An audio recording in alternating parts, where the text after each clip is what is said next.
Assalamualaikum warahmatullahi wabarakatuh. Halo teman-teman, apa kabar kalian semuanya? Mudah-mudahan kalian pada sehat ya, amin.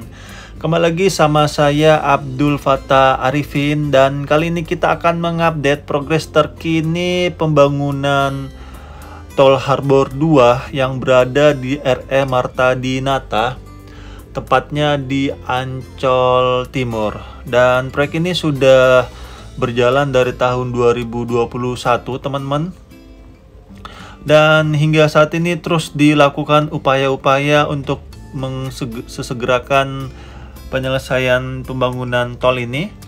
Dan Tol Harbor 2 ini merupakan tol di atas tol ya yang ada di sini ataupun sudah ada di tol Ancol, dan nantinya di Tol Harbor 2 ini akan elevated ya, ataupun melayang di atas tol Ancol di sisi utara Jakarta.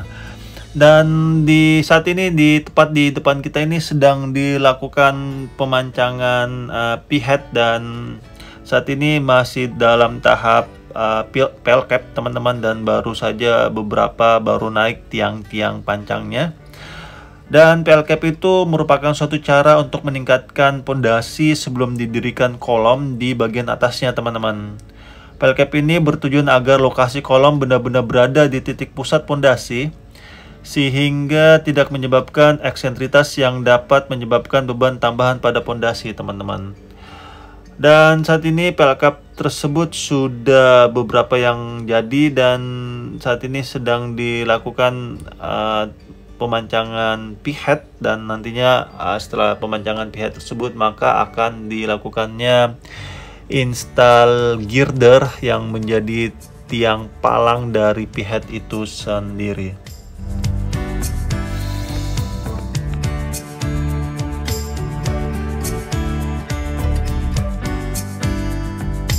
Tujuan pembangunan Tol Harbor 2 ini pastinya untuk membantu mobilitas warga yang ada di daerah Ancol Utara ataupun Ancol Timur, dan tentunya juga untuk membantu pergerakan barang ataupun peti kemas impor maupun ekspor dari Ancol ini teman-teman. Karena kita ketahui Ancol ini salah satu wilayah yang cukup padat kendaraan, dan ini saya ngambilnya di pagi hari teman-teman, sekitar 6:30, makanya belum terlalu kelihatan macetnya.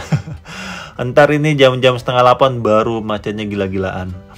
Dan di bawah ini masih terus dilakukan pembuatan pelcap ya untuk dudukan pihet pastinya, dan situ sudah ada beberapa pekerja, dan ada juga seat pel baja yang berfungsi untuk retaining wall ataupun penahan dinding tanah agar tidak terjadi longsor ketika ada galian di tempat ini. Dan di sisi kanan bawah ini merupakan bedeng-bedeng para pekerja, dan disitu juga tempat depo besi-besi ya. Dan di sini kalau saya lihat untuk pemancangan dasarnya ini sepertinya bukan menggunakan precast ya teman-teman, tetapi menggunakan cor-coran dan langsung dibuat di tempat. Dan oke, kita menuju ke JIS sekarang. Dan sebelum kita ke JIS, di depan kita ini merupakan KSB ya, ataupun Kampung Susun Bayam, yang merupakan proyek yang terkena pelebaran JIS. Dan tadinya Kampung Susun Bayam ini ada di tengah-tengah JIS ya, dan dipindahkan sekarang di sisi timur ataupun sisi utara dari JIS ini. Dan ini dia salah satu gor ataupun stadion terbesar di dunia ya, dan memiliki kapasitas yang cukup besar, yaitu 82.000 penonton. Dan pembangunan JIS ini merupakan green building ya, ataupun pembangunan yang memperhatikan isu keberlanjutan lingkungan.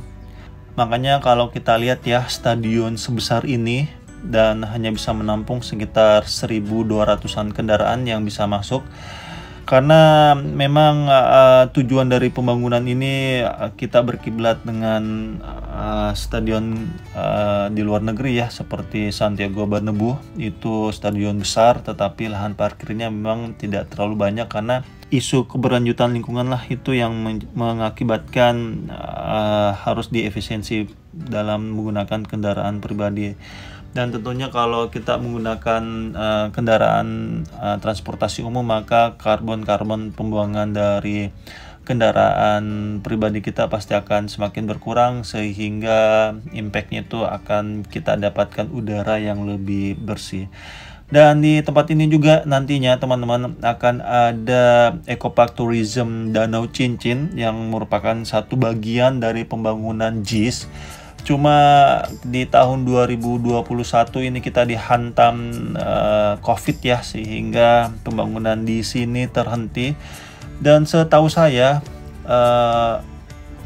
Ecopark Tourism Danau Cincin ini setahu saya dari tahun 2019 sudah mau dilakukan revitalisasi besar-besaran, cuma pada saat eksekusinya di tahun 2021 lah proyek ini harus tertahan beberapa bulan ke depan ataupun beberapa tahun ke depannya, dan tepatnya baru di tahun inilah proyek itu insya Allah akan segera dilakukan setelah COVID mereda ataupun sudah hilang dari peredaran. Dan nantinya di tempat ini akan sangat indah sekali teman-teman. Akan dari sisi timur itu nanti ada entrance-nya ya, menuju ke sisi barat ataupun di sekitaran dari Danau Cincin ini akan mengitari lintasan trek yang cukup banyak, dan itu yang akan membantu juga mobilisasi supporter yang akan ke sini. Dan kalau kita lihat di ram timurnya ini sebenarnya dia terkonek langsung ke Danau Cincin teman-teman. Jadi nanti di Danau Cincin juga di situ akan disiapkan jalur dan ada lahan parkir pastinya. Tetapi memang ya nggak bisa dibohongin, kita itu yang saya sampaikan tadi, kita dihempas namanya COVID, dan banyak juga proyek-proyek nasional itu molor pengerjaannya dan dananya dialihkan ke penanganan COVID. Dan alhamdulillah saat ini sudah tidak ada, makanya proyek nasional maupun proyek daerah banyak digas kembali itu di awal tahun ini teman-teman. Dan itu aja mungkin yang bisa saya sampaikan, dan yuk kita dukung terus proyek-proyek nasional ataupun proyek daerah. Dan terima kasih untuk para pemimpin negeri ini yang terus berusaha memberikan fasilitas yang nyaman dan aman untuk rakyatnya. Terima kasih untuk bapak-bapak dan ibu-ibu yang sudah purna tugas, jazakumullah khairan. Kita jangan sampai lupa teman-teman dengan orang-orang terdahulu kita. Karena adanya pembangunan saat ini pun ataupun sedang berlanjut, pasti ada orang-orang terdahulu atas kebijakannya sehingga pembangunan itu ada atau sedang berjalan hingga saat ini. Karena suatu bangsa yang besar itu adalah bangsa yang selalu menghargai jasa-jasa orang-orang terdahulunya. Dan saya minta maaf jika selama penerbangan ini ada salah-salah kata atau salah-salah review. Dan akhir kalam, saya Abdul Fattah Arifin mohon undur diri. Wassalamualaikum warahmatullahi wabarakatuh. Indonesia maju.